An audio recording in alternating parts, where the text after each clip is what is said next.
This is the Manga Xanadu Manga Dome podcast. I am your host, Laurie Henderson. Join me on this journey into the world of manga, where a river of reviews flow through caverns of commentary down into the latest news. Welcome to the Manga Dome.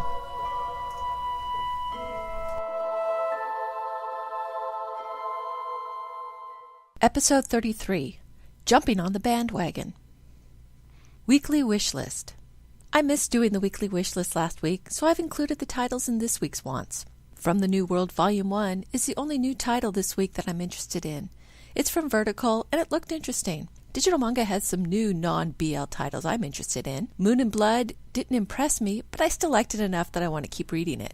Volume 4 is out in print this week. Triton of the Sea was the only title of the Kickstarter DMP did for Tezuka's kids' titles that I was interested in. Volume 2 is out for anyone to buy now. Centaur's Life is a slice-of-life manga about centaurs from Seven Seas. I'm interested in picking up Volume 1. World War Blue Volume 3 is a continuation of the anthropomorphized video game console wars. I haven't read the first volume yet, but I'll keep it on my watch list in case I like it when I finally do. Finally, Viz continues to release 07 Ghost, with Volume 7 newly released. We are now well past where Go Kami got with the series, so I'm really looking forward to finally being able to read more. Another manga we'll never see. Manga creator Masami Kurumada is celebrating 40 years of making manga this year. As part of that celebration, Kurumada is starting a new series which will feature all of his heroes. Akita Shoten's Champion Red magazine made the announcement with a preview of the tentatively titled Kurama Suikoden series, set to appear in the December issue along with several other special features, including an interview with Kurumada. Kurumada is best known in the U.S. for his series Saint Seiya. Viz published all 28 volumes of the series, but unfortunately it didn't sell well. Tokyo Pop published Kurumada's follow-up series Beat X, but it wasn't a big seller either. Saint Seiya was a big hit in Japan and other countries that released it, but it never seemed to catch on here. This continues to make me sad. In the last 10 years or so, Saint Seiya has had an explosion of spin-off titles that will never get released because the original series didn't do well. With this being Kurumada's 40th anniversary, I wish someone would release something over here. I need more Saint Seiya. Vertical license Card Fight, Vanguard manga. Vertical snuck in a new license this week with the announcement of Card Fight Vanguard. This series is part of a media franchise that includes a trading card game, 3 anime series, a live-action TV show, and a 4-comma manga. The story follows Aichi Sendo, a timid boy who tries not to stand out and is always looking back rather than forward. The one thing that keeps him going? The Blaster Blade, a card from a card game he was given when he was young.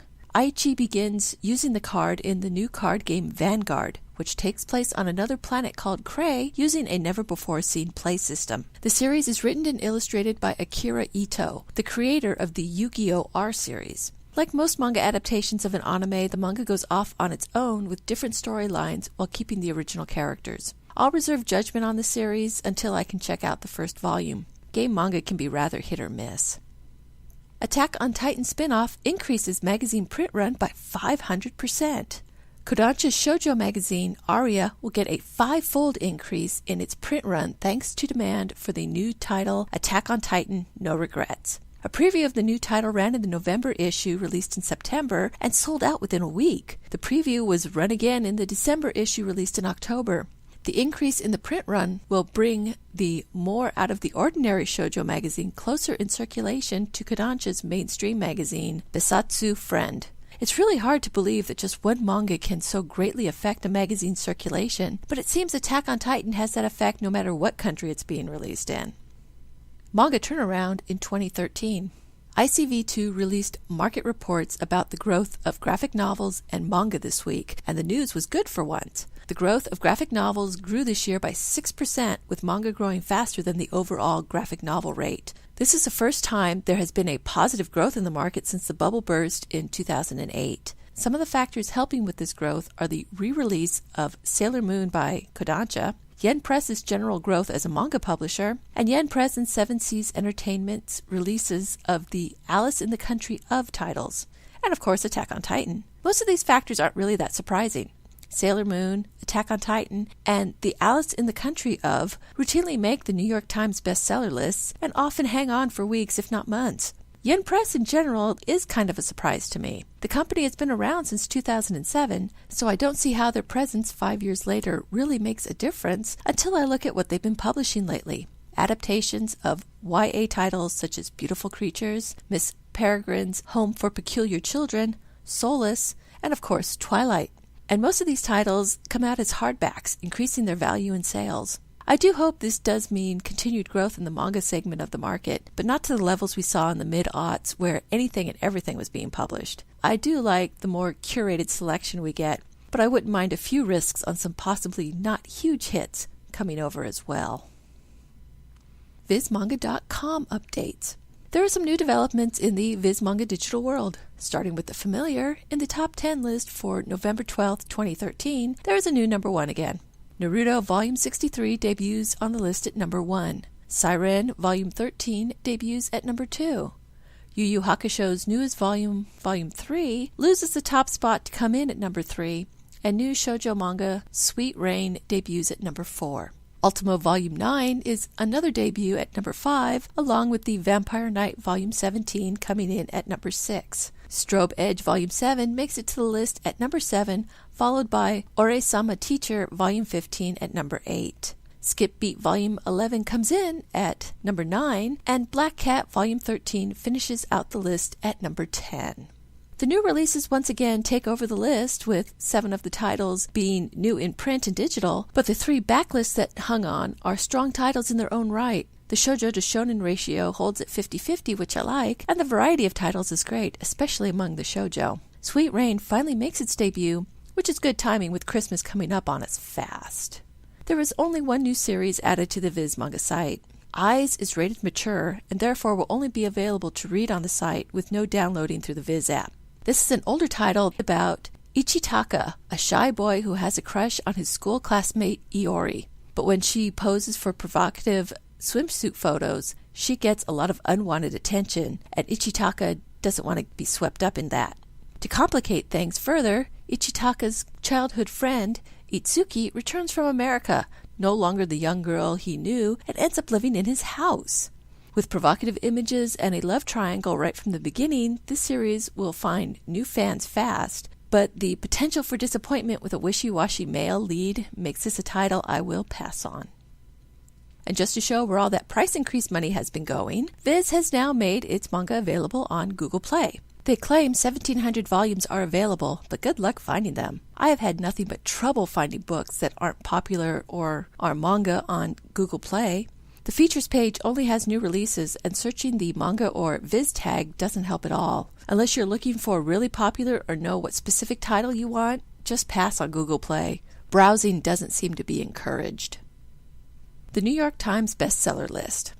Over at the New York Times bestseller list for the week of November 16, 2013, it's another interesting, eclectic week of changes. One thing that doesn't change is Yu-Gi-Oh! 5D's Volume 5 is at number 1 again, followed closely behind by Naruto Volume 63 at number 2. Attack on Titan Volume 8 creeps up 1 to number 3, while Alice in the Country of Hearts, The Mad Hatter's Late Night Tea Party Volume 1 moves up 4 to number 4. Attack on Titan Volume 1 moves back up 2 to number 5 to finish out the top 5. No matter how I look at it, it's you guys' fault I'm not popular. Volume 1 returns to the list at number 6, along with Black Butler Volume 1 coming in at number 7. Monster Musume Volume 1 slithers up 1 to number 8, while Vampire Knight Volume 17 falls 6 to number 9, and Maximum Ride Volume 7 falls another 3 to land at number 10. I am really surprised by the Yen Press resurgence we saw this week. Viz got to keep 3 of its charting titles from last week, including keeping the top 2 spots, but Yen Press made an interesting comeback with No Matter How I Look at It returning, and more surprisingly, the first Black Butler volume rather than the most recent. Seven Seas' 2 titles hold on, including Monster Musume. Is this going to be a surprise hit for 2013? Jumping on the bandwagon, Attack on Titan. I didn't think I would do it, but I think I may be jumping on the Attack on Titan bandwagon.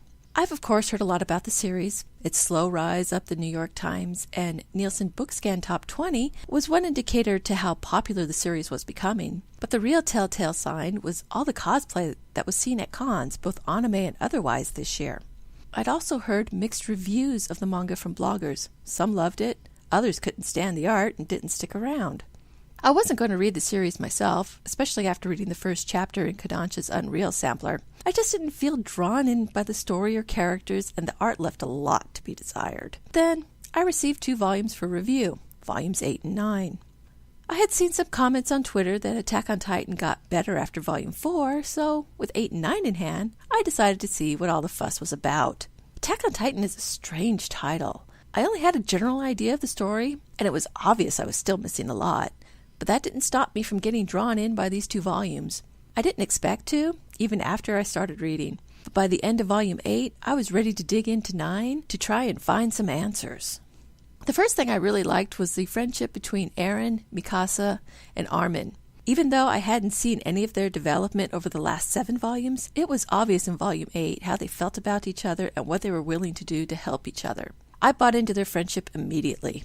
I liked Armin with his detective-like deductions that led to the discovery of who the female Titan was. The fight between Titan Eren and Titan Annie was pretty exciting, too. Mikasa looked awesome as she took down Titan Annie. The end with Annie, just as she was caught, and the revelation inside the wall, is what really got me wanting to read Volume 9.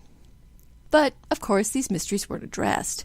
At least not directly. We learned who can tell us about the secret behind the wall, but a new group of Titans inside the walls sends everyone off to try and warn the outer villages and get as many people as possible to safety. This volume was another good balance of action and backstory. Sasha is a member of the military police, and as they split up to warn the villages, she gets some good development as she rides to warn her village and family.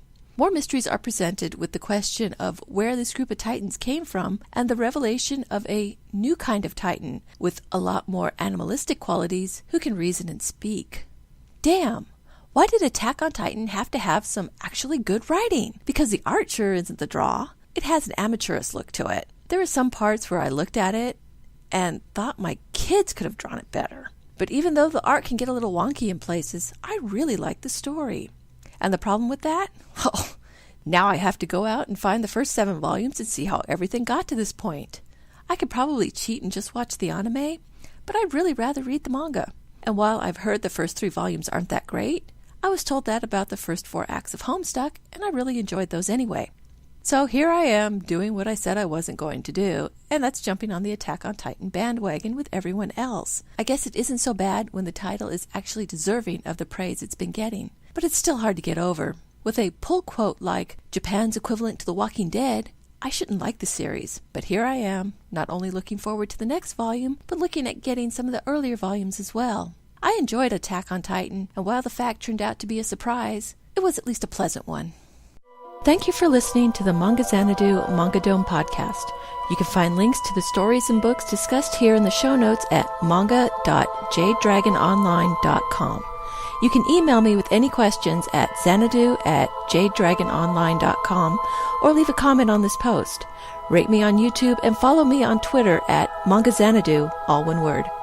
Until next time, farewell from the Manga Dome.